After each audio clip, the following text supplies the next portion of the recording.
Hello guys, welcome back to the channel. In today's video, I'm going to show you how to get a jersey in Heartopia new football club event update.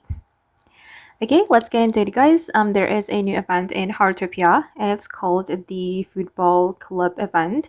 And from this event, you will be able to buy football merch such as jersey and then glow stick and also the football actions for your solo action.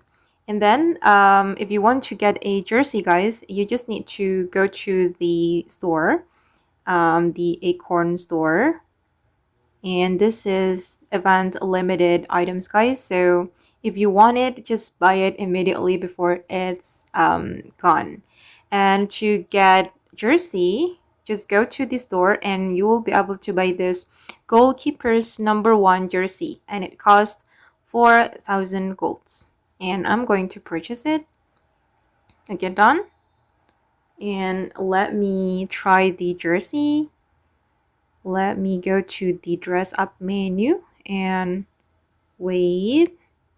Okay, this is the jersey. Oh, that's so cool. Okay, I'm gonna save it. Okay guys, and that's how you can get a jersey in Heartopia Football Club event. I hope this video will be useful for you. Thank you so much for watching and bye.